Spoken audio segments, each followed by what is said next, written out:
Welcome to my channel classes by Sunita ma'am. सभी बच्चों का हिंदी की क्लास में स्वागत है।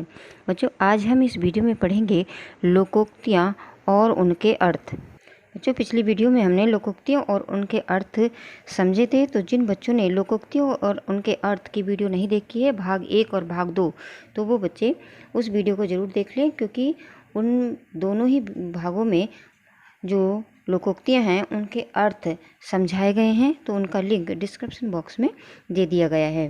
बच्चों, लोकोक्ति का अर्थ होता है कहावत। यानी ये जो लोकोक्तियाँ होती हैं ये किसी विशेष क्षेत्र में पहले से कही गई वाक्य होते हैं और जो चलन में आ जाते हैं। पिछली वीडियो में हमने लोकोक्ति और उनके अर्थ को अच्छी तरह से समझ लिया है। तो आज हम आगे की लोकोक्तियाँ और उनके अर्थ समझ लेते हैं। पिछली वीडियो में हमने 50 लोकोक्ति का अर्थ समझा था। आज हम अगली लोकोक्ति का अर्थ समझते हैं। अगली लोकोक्ति है खरी मंजूरी चोखा काम। इसका अर्थ है बच्चों, पूरी मंजूरी देने पर ही अच्छा काम होता है। यानी कोई व्यक्ति अगर किसी से काम कराता है और उसका अच्छी मजदूरी देता है तो जो काम करने वाला व्यक्ति है वो भी अच्छी तरह से काम करता है। अगर कोई व्यक्ति काम करता है और उसके बदले में उसको पैसा नहीं मिलता है तो जो काम करने वाला व्यक्ति है वो भी अच्छा काम नहीं करता है। तो अगर किसी से अच्छा काम करवाना है तो उसको अच्छी मजदूरी देनी बहुत ज़रूरी है, क्योंकि व्यक्ति का जब भी मन लगता है जब उसको बदले में कुछ ना कुछ मिलता है। अगली लोकोक्ति है खिसियानी बिल्ली खंबा नोचे। ये लोकोक्ति भी आपने बहुत बार सुनी होगी।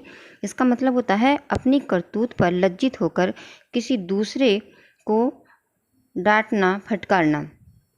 यानी अपनी करतूत पर लज्जित होकर किसी दूसरे को डांटना फटकारना, इसका मतलब होता है खिसियानी बिल्ली खंबा नोचे। यानी जब अपना कोई काम बिगड़ता है और उस पर शर्म आती है तो क्या करते हैं कुछ लोग कि वो दूसरे को ही डांटने फटकारने लग जाते हैं। तो जब कोई व्यक्ति ऐसा करता है कि अपने बिगड़े हुए कामों पर लज्जित होकर वो दूसरे को डांटता फटकारता है तो ऐसे को कहा जाता है खिसियानी बिल्ली खंबा नोचे।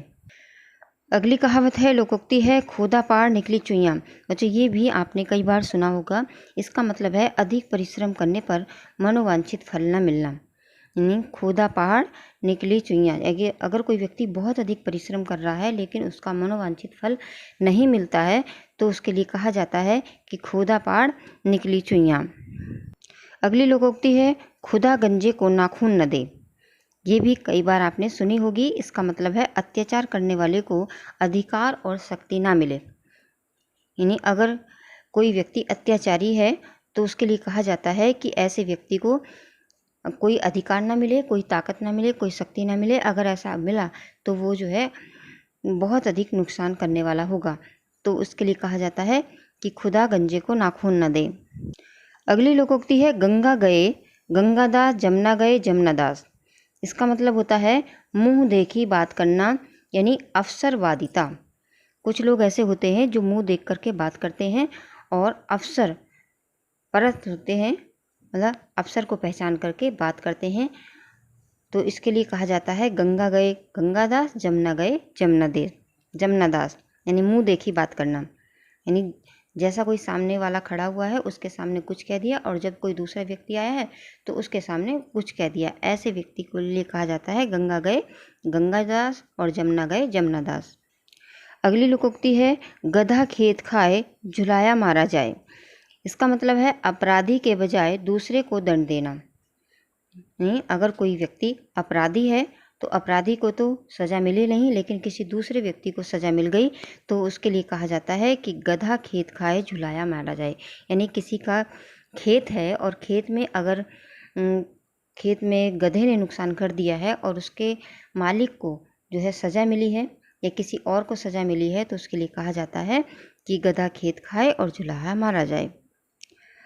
अगली लोकोक्ति है गए रोजा छुड़ाने नवाज गले पड़ी। ये लोकोक्ति भी आपने बहुत बार सुनी होगी कि गए रोजा छुड़ाने नवाज गले पड़ी। इसका मतलब है सुख प्राप्ति के लिए परेशान होने पर दुख का गले पड़ना। यानी कोई व्यक्ति जो है रोज़ा नहीं रखना चाहता था तो वो किसी के पास गया होगा कि किस तरह से हम रोज़े से छूट मिले, हमें रोज़ा ना रखना पड़े। लेकिन किसी ज्ञानी व्यक्ति ने उनसे कहा होगा कि रोज़ा तो बहुत अच्छी चीज़ है, तो आप रोज़ा भी रखिए और नमाज भी पढ़िए, तो उस व्यक्ति ने सोचा होगा कि मैं तो जो है रोज़ा छुड़ाने गया था, लेकिन इस व्यक्ति ने मुझे ज्ञान दे करके मुझे नमाज पढ़ने का भी ज्ञान दे दिया। तो इसके लिए कहा जाता है कि सुख प्राप्ति के लिए परेशान होने पर दुख का गले पड़ना। अगली लोकोक्ति है, गरीबी तेरे 3 नाम, झूठा पाजी बेईमान। यहाँ पर ये भी आपने कई बार सुनी होगी कि गरीबी तेरे 3 नाम, झूठा पाजी बेईमान। जो गरीब व्यक्ति होता है उसके 3 नाम रख दिए जाते हैं, वो है झूठा पाजी बेईमान। यानी इसका मतलब है निर्धन व्यक्ति का आदर नहीं।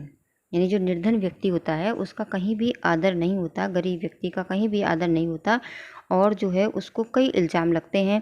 उसे जो है झूठा भी बता दिया जाता है, पाजी भी बता दिया जाता है, बेईमान भी बता दिया जाता है। यानी अगर कोई गरीब व्यक्ति है तो उस पर जो है लोग तरह तरह के झूठे आरोप लग देते हैं कि अगर ये गरीब है तो ये बेईमान भी हो सकता है, ये झूठा भी हो सकता है। ठीक है, तो ऐसे के लिए कहा जाता है, गरीबी तेरे 3 नाम, झूठा पाजी बेईमान। यानी निर्धन व्यक्ति का कहीं भी आदर नहीं होता है। अगली लोकोक्ति है, गरीबी में आटा गीला करना। इसका मतलब है मुसीबत पर मुसीबत आ जाना। एक मुसीबत छूटी नहीं, दूसरी मुसीबत आ जाना, तो इसके लिए कहा जाता है गरीबी में आटा गीला करना। अगली लोकोक्ति है, गुड़ खाए गुलगुलों से परहेज करना। यानी गुड़ खाए गुलगुलों से परहेज करना, इसका मतलब होता है झूठा ढोंग रचाना। कुछ व्यक्ति ऐसे होते हैं जो झूठा ढोंग रचाते हैं, कहते कुछ हैं और करते कुछ और हैं, तो ऐसे के लिए कहा जाता है कि गुड़ खाए गुलगुलों से परहेज। अगली लोकोक्ति है, गोद में लड़का, शहर में ढिंढोरा। यानी चीज़ अपने पास है पर उसे खोजने के लिए शोर करते रहते हैं। अगर कोई व्यक्ति के पास कोई जो चीज़ उसके पास है बिल्कुल पास में ही रखी हुई है, लेकिन वो सारे में जो है उसका खोजने के लिए दूर दूर शोर मचा रखा है कि ये मेरी चीज़ मेरे पास नहीं है, तो ऐसे व्यक्ति के लिए कहा जाता है कि गोद में लड़का और शहर में ढिंढोरा। मतलब किसी का बच्चा खो गया होगा तो वो बच्चा उसके गोद में ही है, और लेकिन सारे में शोर मचाया जा रहा है कि मेरा बच्चा खो गया, मेरा बच्चा खो गया, लेकिन वो बच्चा उसके गोद में ही था। तो कभी कभी ऐसा होता है, तो उसके लिए कहा जाता है कि गोद में लड़का, शहर में ढिंढोरा। यानी चीज़ अपने पास है पर उसे खोजने के लिए शोर बहुत करते हैं। कभी कभी जो लोग चश्मा लगाते हैं वो अपने सिर पर जो है चश्मा रख लेते हैं और ढूंढते फिरते हैं कि मेरा चश्मा कहाँ है, मेरा चश्मा कहाँ है, और वो चश्मा जो है उनके सिर पर ही लगा रहता है। और तो उसके लिए कहा जाता है कि गोद में लड़का, शहर में ढिंढोरा। अगली लोकोक्ति है, घर का दीपक बुझना। यानी निर्वंश हो जाना। अगर किसी का कोई एक ही बच्चा है और अगर दुर्भाग्यवश उसकी डेथ हो जाती है तो उसको कहा जाता है कि घर का दीपक बुझ गया। यानी इनके वंश में अब कोई नहीं बचा। अगली लोकोक्ति है, घड़ी में तोला, घड़ी में पासा। यानी बुद्धि स्थिर ना होना। कुछ लोग ऐसे होते हैं उनकी बुद्धि एक नहीं होती, घड़ी में तोला हो जाते हैं, घड़ी में मासा हो जाते हैं। मतलब कभी रूठ जाते हैं, कभी मान जाते हैं। तो ऐसे व्यक्ति के लिए कहा जाता है कि घड़ी में तोला, कड़ी में मासा। यानी उनकी बुद्धि स्थिर नहीं होती। अगली लोकोक्ति है, घर का जोगी जोगना, आन गांव का सिद्ध। यानी किसी आदमी की प्रतिष्ठा अपने घर में कम होती है। इसमें बच्चों ये बहुत बड़ी बात है कि कहा जाता है घर का जोगी जोगना, आन गांव का सिद्ध। यानी कभी कभी अगर कोई किसी के परिवार में कोई काबिल व्यक्ति रहता है तो उसके परिवार में उसकी काबिलियत पर लोग इतना तारीफ़ नहीं करते, उसको इतना मान नहीं देते, क्योंकि वो उनके घर का व्यक्ति होता है। जितनी तारीफ़ या जितनी उसको दूसरे लोग दूर के जो है मिलते हैं, दे देते हैं। तो ऐसे के लिए कहा जाता है कि घर का जोगी जोगना, आन गांव का सिद्ध। जैसे किसी के घर में कोई डॉक्टर है तो कुछ लोग जो है अपने घर के डॉक्टर पे इतना विश्वास नहीं करेंगे जितना दूर के डॉक्टर पर विश्वास करते हैं। तो ऐसे के लिए भी कहा जाता है कि घर का जोगी जोगना, आन गांव का सिद्ध। यानी किसी आदमी की प्रतिष्ठा अपने घर में कम होती है। किसी भी तरह का व्यक्ति होगा, कोई भी, जैसे अगर किसी की मम्मी भी टीचर है तो वो बच्चे जो है अपनी मम्मी से कम वो करेंगे, और जबकि अपनी जो स्कूल वाली टीचर है उस पर ज़्यादा भरोसा करते हैं। तो इस ऐसे के लिए कहा जाता है कि घर का जोगी जोगना, आन गांव का सिद्ध। अगली लोकोक्ति है, घर की मुर्गी साग बराबर। कहीं कहीं लिखा होता है घर की मुर्गी दाल बराबर। तो यानी इसका मतलब होता है अपनी चीज़ें मूल्यवान नहीं समझी जाती, घर के आदमी का आदर न करना। ये भी बिल्कुल वैसे ही है जैसे घर का जोगी जोगना, आन गांव का सिद्ध। वैसे ही इसका भी मतलब है कि घर की मुर्गी दाल बराबर। ये भी कहा जाता है कि घर की मुर्गी साग बराबर। तो यानी कि अपनी चीज़ें मूल्यवान नहीं समझी जाती, दूसरों के पास जो चीज़ें होती हैं वो ज़्यादा मूल्यवान समझी जाती हैं। यानी घर के आदमी का बिल्कुल भी आदर नहीं होता। दूसरे के घर के व्यक्ति का आदर करना, यानी जो चीज़ हमारे अपने पास है उसका आदर ना करना और दूसरे व्यक्ति का आदर करना। तो बिल्कुल वही है जैसे घर का जोगी जोगना आन गाँव का सिद्ध, वही इसका भी मतलब वही है कि घर की मुर्गी दाल बराबर या साग बराबर। अगली लोकोक्ति है घर का बेदी लंका ढावे। इसका मतलब है बाहरी की अपेक्षा अंदरूनी शत्रु अधिक खतरनाक होते हैं। इसका मतलब बच्चों, आपने सभी बच्चों ने रामायण देखी होगी और रामायण में जो है जो विभीषण थे अपने भाई रावण का सारा भेद बता दिया था। और इस जब युद्ध हुआ तो रावण को हार माननी पड़ी, उन्हें हार मिली, उनकी मृत्यु भी हो गई। यानी अगर वो अपने भाई विभीषण को अपमानित करके बाहर नहीं निकालते, अपने देश से नहीं निकालते, अपमान नहीं करते, तो उनका जो भाई विभीषण है वो राम जी के साथ नहीं मिलता और रावण की हार नहीं होती। तो इसके लिए कहा जाता है कि घर का भेदी लंका ढावे, यानी बाहर की अपेक्षा अंदरूनी जो शत्रु होता है वो अधिक खतरनाक होता है। यानी अपने घर का व्यक्ति जब दूसरों को के साथ मिल जाता है तो वो सारे ही घर के भेद दे देता है और इससे बहुत अधिक नुकसान होता है। तो इसके लिए कहा जाता है कि जो अपने घर का व्यक्ति जब दूसरों के साथ मिलता है तो वो बहुत ही खतरनाक होता है और इसके लिए कहा जाता है घर का भेदी लंका ढाए। अगली लोकोक्ति है घोड़ा घास से यारी करेगा तो खाएगा क्या। इसका मतलब है कि पेशेवर को अपने पेशे में मुरब्बत न करना चाहिए।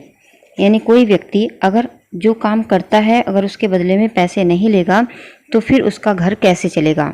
जैसे कोई भी व्यक्ति कोई भी काम करता है तो उसके बदले में उसे पैसे मिलते हैं और अगर वो पैसे नहीं लेगा तो उसका घर बिल्कुल भी नहीं करेगा। जैसे घोड़ा है, अगर घोड़ा घास से यारी कर लेगा तो उसका पेट तो घास से ही भरता है ना।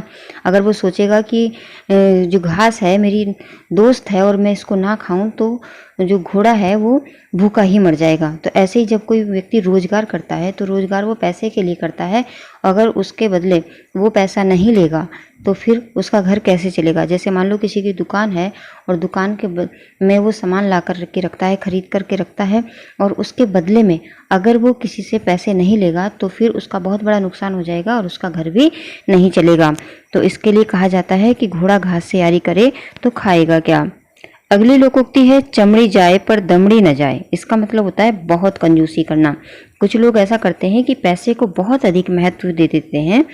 ये पैसे को महत्व देना चाहिए पर इतना नहीं देना चाहिए कि अपने जो है शरीर का भी ध्यान ना रखो।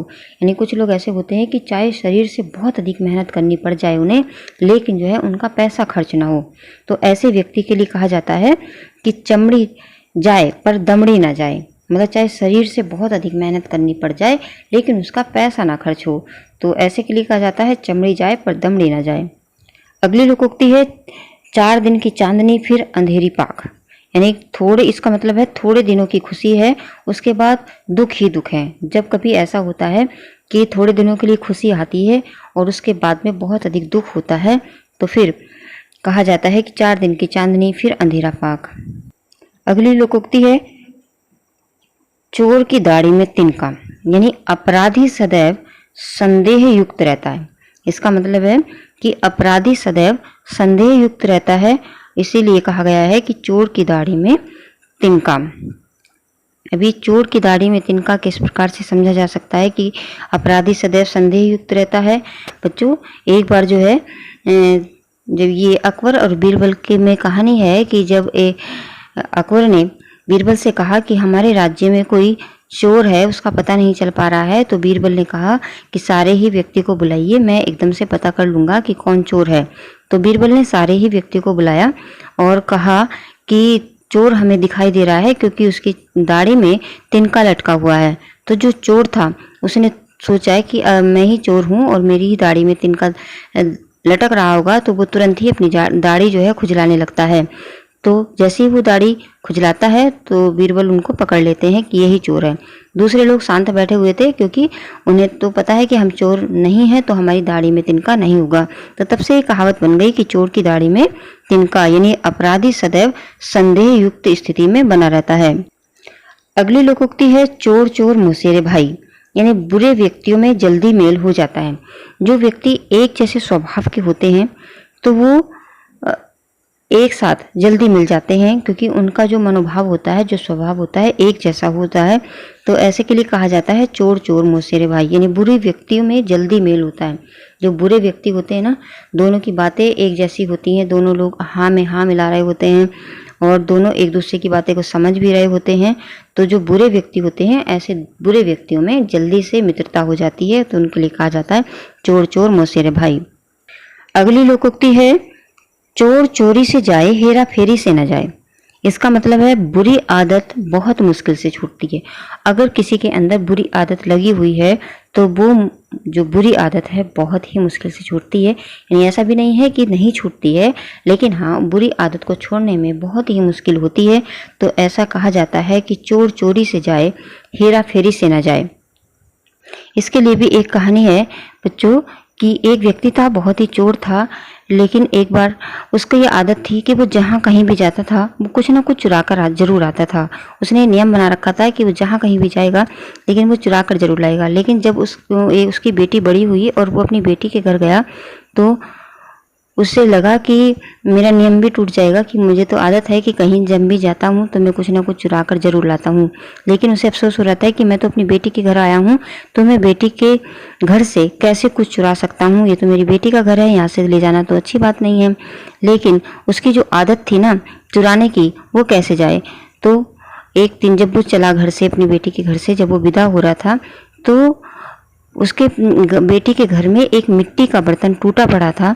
लेकिन तो उसने, जो उसकी चोरी करने की आदत थी, तो उस मिट्टी के जो बर्तन था, उसका जो टूटा हुआ टुकड़ा था, वही अपने उठा करके झोले में रख लिया। तो जब से कहावत है कि चोर चोरी से जाए, हेरा फेरी से न जाए। अगली लोकोक्ति है जंगल में मोर नाचा किसने देखा। इसका मतलब है गुण का प्रदर्शन ऐसे स्थान पर करना व्यर्थ है जहां कोई कद्र करने वाला ना हो।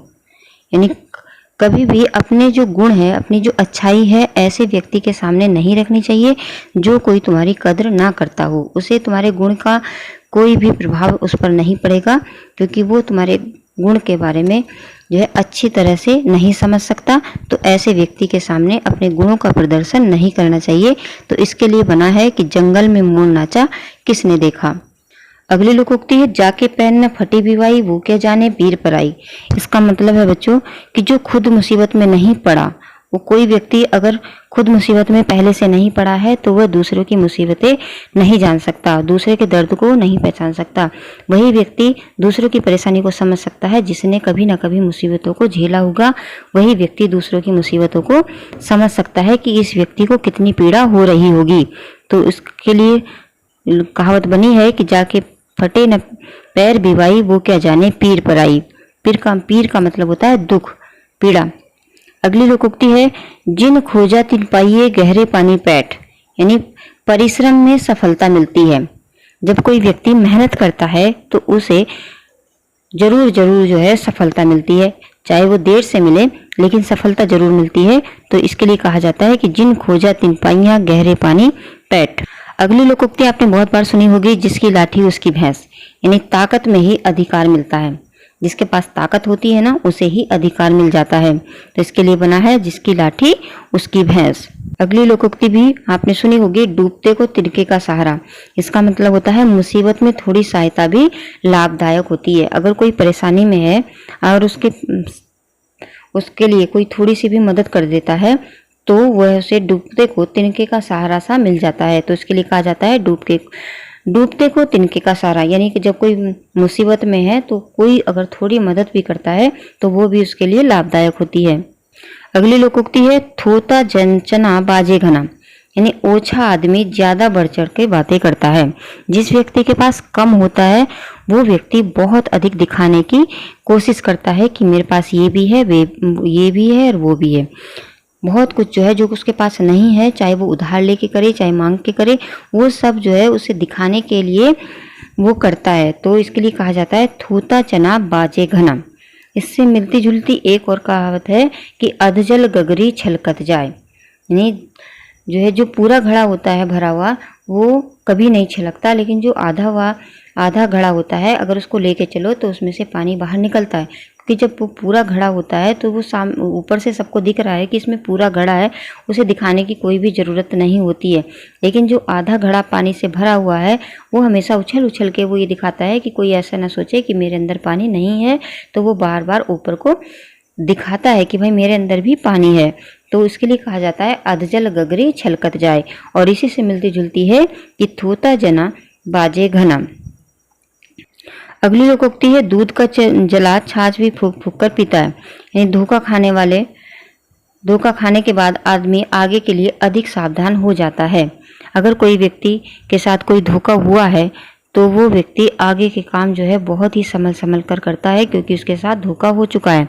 तो इसलिए दूध का जला छाछ भी फूक फूक कर पीता है। छाछ का मतलब होता है मट्ठा, जो घी निकालने के बाद जो बचता है उसे छाछ कहते हैं, और उसे साधारण भाषा में मट्ठा भी बोलते हैं। तो जो मट्ठा तो ठंडा होता है, लेकिन जो कोई व्यक्ति दूध में जिसका मुंह जल गया होता है तो वो जब छाछ पीता है तो उसको भी फूंक मार लेता है कि कहीं ऐसा ना हो धोखे से ये भी मुझे गर्म मिल गया हो।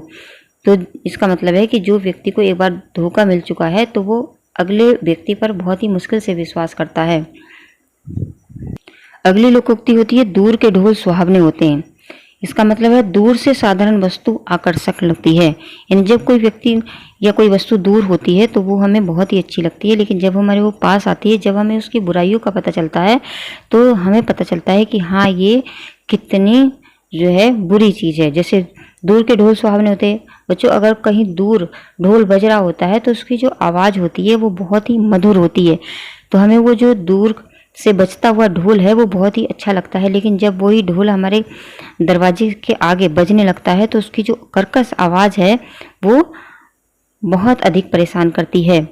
तो इसके लिए जैसे कोई व्यक्ति दूर रहता है तो हमें उसके दुर्गुणों का पता नहीं चलता, उसके अच्छाइयों के बारे में हमें पता चलता है, तो इसलिए वो दूर रहने वाले व्यक्ति हमें अच्छा लगता है। लेकिन जब वो व्यक्ति हमारे पास में आकर रहने लगता है, जब हमें उसकी बुराइयों का भी पता चलता है, तब हमें वह व्यक्ति हमें बुरा लगता है।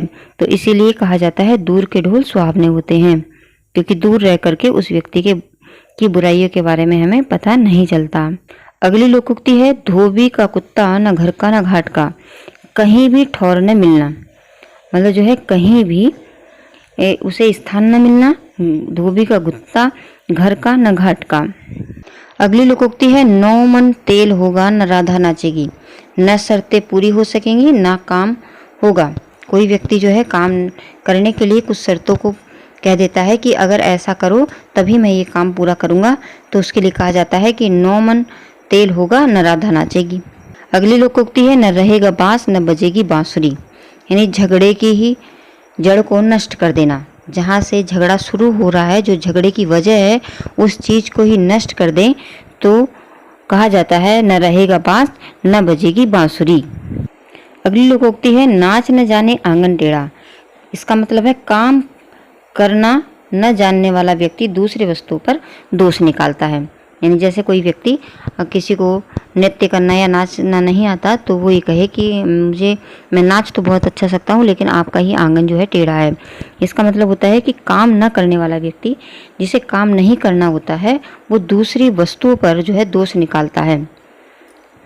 तो इसके लिए कहा जाता है कि नाच न जाने आंगन टेढ़ा। अगली लोकोक्ति है नो नगद न तेरह उधार। यानी बाद में प्राप्त होने वाले बड़े लाभ को तुरंत से मिलने वाला थोड़ा लाभ अच्छा होता है। नौ नगद न तेरह उधार, यानी बाद में प्राप्त होने वाले बड़े लाभ से तुरंत मिलने वाला थोड़ा लाभ अच्छा होता है। यानी अगर आज हमें थोड़ा सा लाभ मिल रहा है तो वो ज़्यादा अच्छा है, इससे कि अगर बहुत दिनों के बाद बहुत बड़ा लाभ होगा, लेकिन वो बहुत दिनों के बाद होगा, तो उससे अच्छा है कि आज ही हमें थोड़ा वाला जो लाभ है वो ज़्यादा बेहतर होगा। तो उसके लिए कहा जाता है नौ नगद न तेरह उधार। अगली लोकोक्ति है पराधीन सपने हूँ सुख नाही। ये है कि दूसरों के अधीन रहने वाला व्यक्ति कभी सुखी नहीं रहता।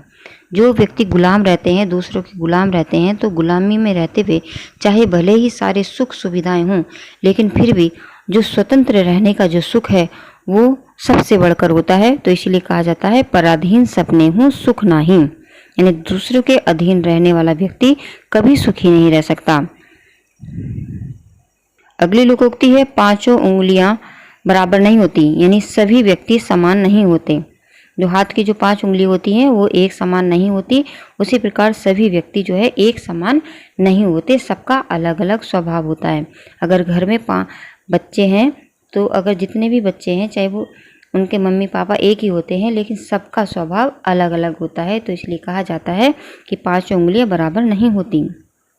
अगली लोकोक्ति है बंदर क्या जाने अदरक का स्वाद, यानी किसी वस्तु के गुणों को न जानने वाला व्यक्ति उसके महत्व को नहीं समझ सकता। जो कोई व्यक्ति किसी वस्तु के गुणों को नहीं जानता तो उसके लिए कहा जाता है बंदर क्या जाने अदरक का स्वाद। अगली लोकोक्ति है, बहुत सुनी होगी, बकरे की माँ कब तक खैर मनाएगी। यदि कोई मुसीबत आने वाली है तो उससे कब तक बचा जा सकता है, तो इसके लिए कहा जाता है कि बकरे की माँ कब तक खैर मनाएगी। अगली लोकोक्ति है, बिल्ली के भाग्य से छींका टूट पड़ना, यानी अचानक कोई इच्छित वस्तु जब प्राप्त हो जाती है, अचानक से हमें कोई अच्छी वस्तु मिल जाती है तो उसके लिए कहा जाता है बिल्ली के भाग्य से छींका टूट पड़ना। अगली लोकोक्ति है, बूंद बूंद करके तालाब भर जाता है, यानी थोड़ा थोड़ा बचाने से बहुत कुछ इकट्ठा हो जाता है। अगली लोकोक्ति है, भागते भूत की लंगोटी भली, यानी जब कुछ न मिल रहा हो तब थोड़ी सी प्राप्ति से ही संतोष कर लेना चाहिए। अगली लोकोक्ति है, मन चंगा तो कठौती में गंगा, ये मन शुद्ध हो तो घर में ही सब तीर्थ हैं। अगर मन शुद्ध नहीं है तो बाहर कितने ही तीर्थ कर आओ, कितनी यात्रा कर लाओ, सब बेकार हैं।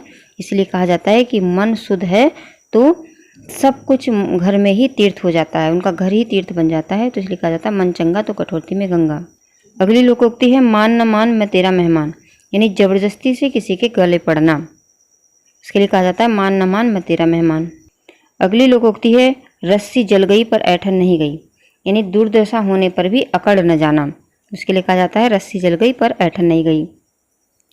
अगली लोकोक्ति है, लकीर का फकीर होना, यानी पुरानी प्रथा पर चलते ही रहना। अगली लोकोक्ति भी आपने बहुत बार सुनी होगी, वहम का इलाज तो लुकमान हकीम के पास भी नहीं, यानी जो शक्की होते हैं शक्की मनुष्य को कोई नहीं समझ सकता। अगली लोकोक्ति है, सांप मरे न लाठी टूटे, यानी बिना किसी हानि के कार्य का सिद्ध हो जाना, किसी को नुकसान भी ना हो और कार्य भी पूरा हो जाए, तो उसके लिए कहा जाता है सांप मरे न लाठी टूटे। अगली लोकोक्ति है, सौ चूहे खाए बिल्ली हज को चली, यानी जीवन भर पाप करके अंत में धर्मात्मा बनने का ढोंग करना, तो उसके लिए कहा जाता है 100 चूहे खाए बिल्ली हज को चली। अगली लोकोक्ति है, सावन के अंधे को हरा हरा दिखता है, इसका मतलब है स्वार्थी व्यक्ति को सब कुछ एक ही जगह पर स्वार्थ दिखाई देता है। अगली लोकोक्ति है, सिर मुड़ाते ओले पड़ना, काम शुरू होते ही कठिनाई सामने आ जाना, जब कोई काम शुरू करता है और जैसे ही मुसीबत आ जाती है तो उसके लिए कहा जाता है सिर मुड़ाते ओले पड़ना। अगली लोकोक्ति है, साँच को आँच कहाँ, यानी सच्चे को कोई भी भय नहीं होता, जो कोई व्यक्ति सच्चा होता है उसे कुछ भी डरने की जरूरत नहीं होती है, तो इसके लिए कहा जाता है साँच को आँच कहाँ। अगली लोकोक्ति है, सावन हरे न भादो सूखे, सर्वदा एक सा रहना, कुछ व्यक्ति एक जैसे ही रहते हैं चाहे वो किसी भी परिस्थिति में रहे, तो उनके लिए कहा जाता है सावन हरे न भादो सूखे। अगली लोकोक्ति है, सोने में सुगंध, यानी गुणों में किसी एक विशेषता का होना, गुणों में किसी विशेषता का होना उसे कहा जाता है सोने में सुगंध। अगली लोकोक्ति है, 100 सुनार की एक लोहार की, यानी अनेक क्रियाओं की अपेक्षा एक क्रिया का प्रभावशाली होना, यानी जहाँ पर बहुत कोई अनेक क्रियाएं कर रहे हैं लेकिन उसका कोई इतना प्रभाव नहीं पड़ रहा जितना एक किसी काम के या एक क्रिया से बहुत अधिक प्रभाव पड़ गया, तो उसके लिए कहा जाता है 100 सुनार की एक लोहार की। अगली लोकोक्ति है, हथेली पर सरसों नहीं जमती, यानी कहते ही कार्य नहीं होता है, कोई काम करने के लिए टाइम लगता है, तो किसी भी काम को पूरा करने के लिए टाइम लगेगा, एकदम से कोई कार्य पूरा नहीं होता, तो उसके लिए कहा जाता है कि हथेली पर सरसों नहीं जमती। अगली लोकोक्ति है, हाथ कंगन को आरसी क्या, यानी प्रत्यक्ष प्रमाण के लिए गवाही की आवश्यकता नहीं होती। अगली लोकोक्ति है, हाथी के दांत खाने के और दिखाने के ओर, यानी कहना कुछ और करना कुछ, ऐसे व्यक्ति के लिए कहा जाता है कि हाथी के दांत खाने के और दिखाने के कुछ और होते हैं। अगली लोकोक्ति है, होनहार वीरवान के होत चिकने पात, यानी उन्नतिशील के लक्षण प्रारंभ से ही अच्छे होते हैं, जो व्यक्ति उन्नतिशील करने वाला होता है तो उसके जो लक्षण है वो बचपन से ही दिखाई देने पड़ जाते हैं, तो ऐसे व्यक्ति को कहा जाता है होनहार वीरवान के होत चिकने पात, यानी उन्नतिशील करने वाला व्यक्ति प्रारंभ से ही अच्छे अच्छे कार्य करना शुरू करता है। उसका बचपन से ही पता चल जाता है कि ये व्यक्ति बड़ा होकर के अच्छे काम करेगा। तो बच्चों, आज इस वीडियो में हमने बहुत सारी लोकोक्तियों का अर्थ समझा। मुझे आशा है कि आप सबको ये अर्थ अच्छी तरह से समझ में आ गया होगा। अगर आ गया है तो वीडियो को लाइक करिए, और जिन बच्चों ने सब्सक्राइब नहीं किया है, यानी वीडियो को देखते समय उनका सब्सक्राइब का बटन लाल है, तो उस बटन को भी दबा दीजिए, और साथ में जो घंटी है उसको भी प्रेस कर दीजिए। इससे आपके पास अगली वीडियो का नोटिफिकेशन सबसे पहले पहुँचता है। धन्यवाद।